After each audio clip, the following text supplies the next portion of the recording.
Bom, vamos começar então. Eu vou falar sobre sacroileite.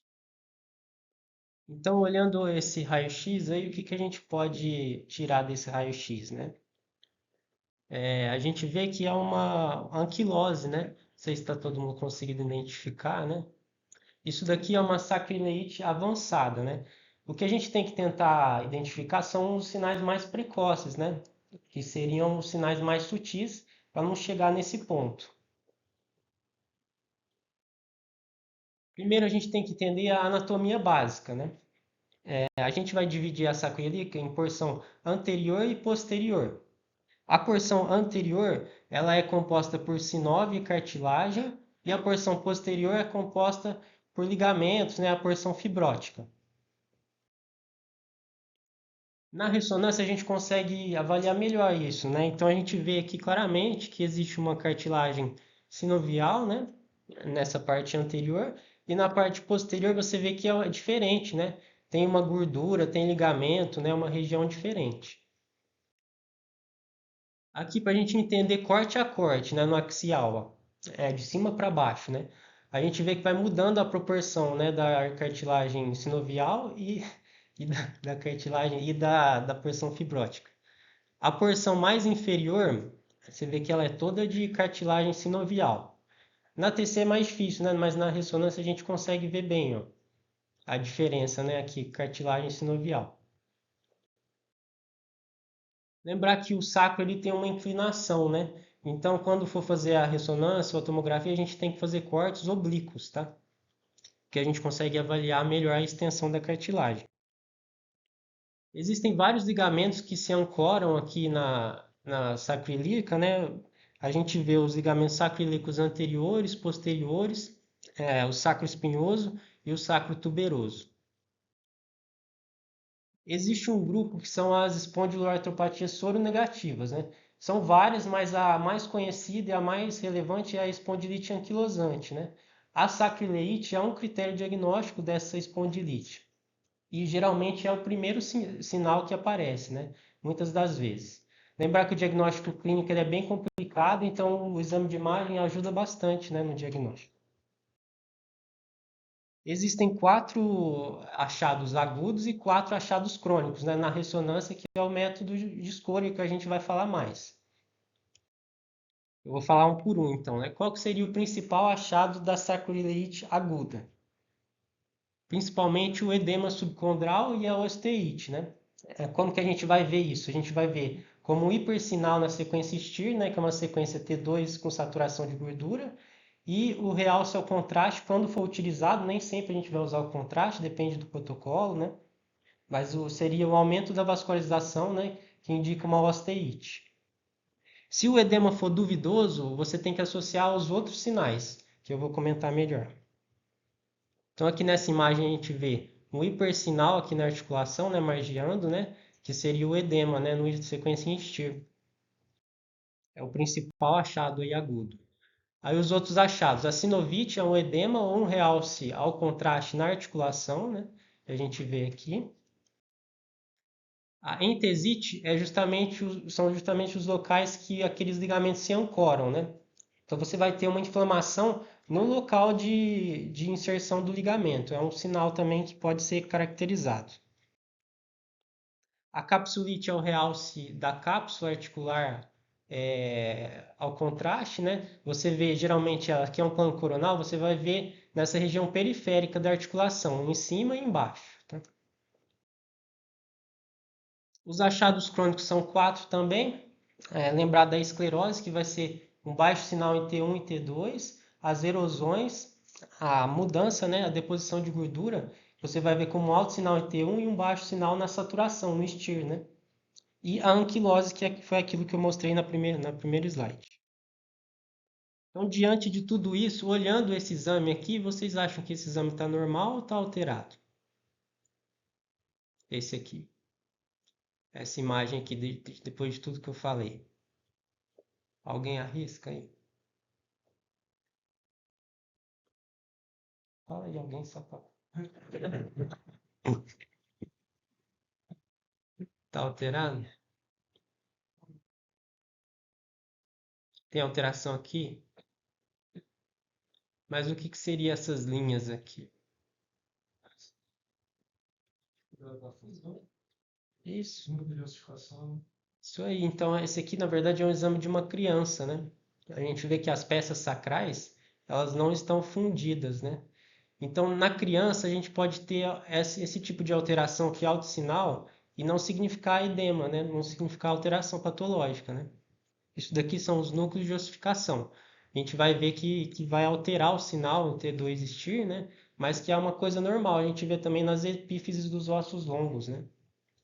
Aqui já seria meio que uma sequência, né? Uma criança mais para adolescência, né? Que mantém o sinal, mas ele vai diminuindo. E qual que seria o achado dessa imagem aqui? Um achado importante, assim. Tem esclerose, né? E tem mais uma coisa. Então, o que a gente tem aqui tá um pouco difícil de ver, mas é o gás intraarticular, né? Dos dois lados aqui. Esse achado é o fenômeno do vácuo, né? Que ele geralmente ele está mais associado a alterações degenerativas. Então, quando você vê esse gás, não necessariamente você exclui a alteração inflamatória, mas é uma coisa que já faz você pensar mais em degenerativo. E qual que seria o achado dessa imagem aqui? O achado principal. Quase isso. Isso, irregularidades, né, que são chamadas de erosões, né? Esse daqui é erosões marginais bilaterais, né? Então, a erosão, ela é um grande achado da parte inflamatória, né? Geralmente não é tão comum na osteoartrite, principalmente nos pacientes mais jovens. Quando o paciente tem muita alteração degenerativa, geralmente mais idoso, ele pode ter erosão. Mas um paciente nessa faixa etária que a gente está pesquisando, sacroileite, ele geralmente não vai ter erosão por degenerativa, né? Vai ser mais por inflamatória. Existem muitas outras causas de edema, isso que a gente tem que ficar atento, né? Porque não é uma coisa específica, né? Então, uma das causas seria a própria sobrecarga, e isso está relacionado até à gravidez. Então, tem alguns autores que recomendam que a paciente que esteve grávida demore pelo menos 6 meses para fazer a ressonância. Que às vezes você vai ver edemas ali e não vão ter nada a ver com o saco-ileite. Aí, diante disso, a gente vai aprofundar um pouco mais, né? Existem alguns artigos mais novos que eles separam um pouco melhor a anatomia, para a gente pensar em degenerativa ou alteração inflamatória. Então, como a gente viu lá, a porção anterior ela é mais sinovial, né? Só que existe uma região aqui mais superior do terço médio aqui da região anterior, que é uma área que geralmente tem mais suporte de carga, sabe?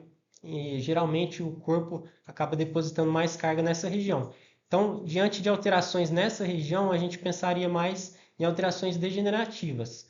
E aí todo o resto da parte anterior, né, que a gente viu lá atrás, ela seria a porção sinovial que estaria mais relacionada a alterações inflamatórias, né?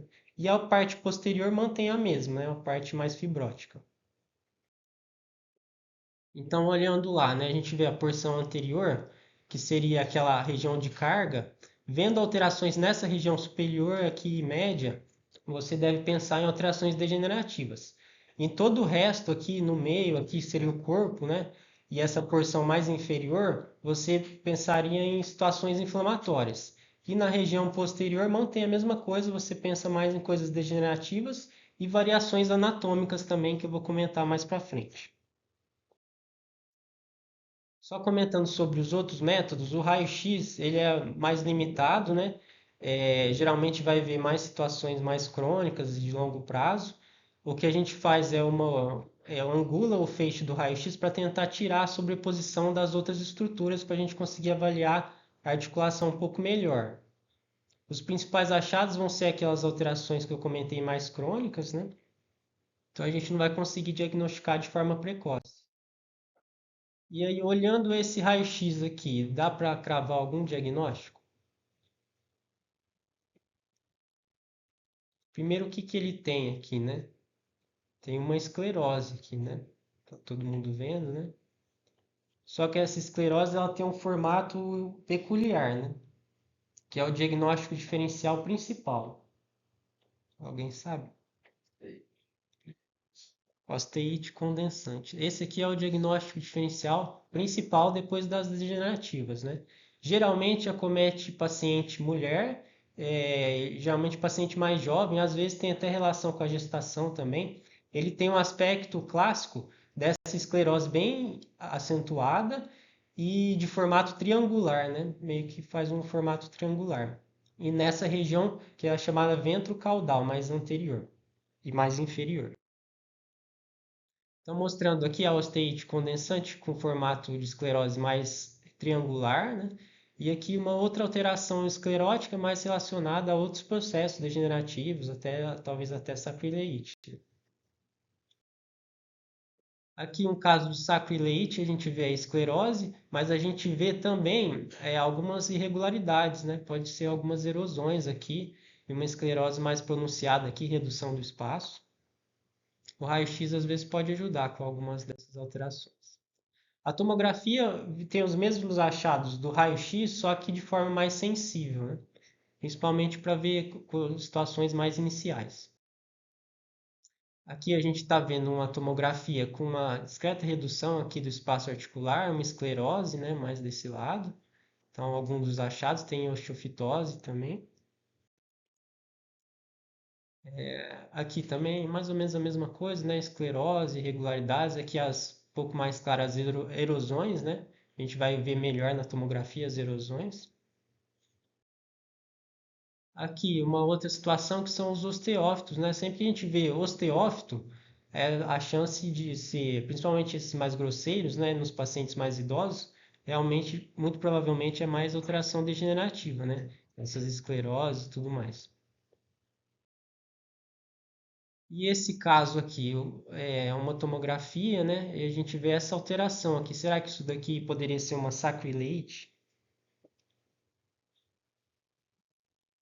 O que que vocês acham aí? Mais para sim ou mais para não? Inflamatória. Tá um pouco, a erosão ela é muito profunda, né? Não está muito comum, né? Então sempre que a gente vê uma alteração desse tipo, né? Vou mostrar mais uma imagem, uma intenso edema, né? E a gente vê outra coisa aqui, né? Que é uma coleção, né? Nessa região aqui que é uma região bem clássica desse acometimento, que é uma sacrileite infecciosa, né? Então, geralmente, a sacrileite infecciosa ela é mais unilateral, às vezes pode pegar mais idosos, né? E a erosão, geralmente, ela é um pouco maior, né? Uma erosão mais grosseira, né? E a grande questão vai ser o edema de partes moles ao redor e as coleções. Vai ser uma coisa que vai fazer você pensar muito mais para a infecciosa, né? Que é um diagnóstico diferencial importante também. E esse caso aqui, será que é uma sacrileite? A gente está vendo o edema aqui, né? É uma região de edema já faz pensar em sacrileite, né? Mas aí a gente vê essa questão aqui. O que que será que é isso aqui? Esse daqui é uma situação importante também, porque é uma questão normal, é uma alteração da variação anatômica, né? Naquela região posterior que eu comentei, que é onde mais dá a variação anatômica, e ela pode cursar com edema. Então, às vezes você pensaria numa sacrileite, mas aí você vê que tem esse processo alongado aqui na região posterior que eu comentei lá. Então, por isso que você precisa saber a localização das coisas, né, para você pensar em sacrileite ou diferenciais. Então, esse caso, na verdade, era só uma variação anatômica. E esse outro caso aqui, será que é uma sacrileite? O que que tem de alterado aí? Alguém conseguiu ver? Tem isso aqui, né? O que que é?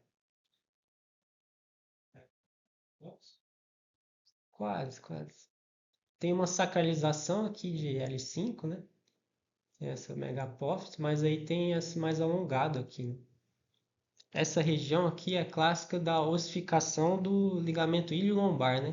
Que é aquele ligamento que faz você identificar L5, né? Às vezes ele pode se ossificar, isso pode ser um achado de sacrileite também, mas não necessariamente, né? Pode ser só um achado do exame mesmo, até assintomático. e as articulações sacroiliacas aqui estão normais, né?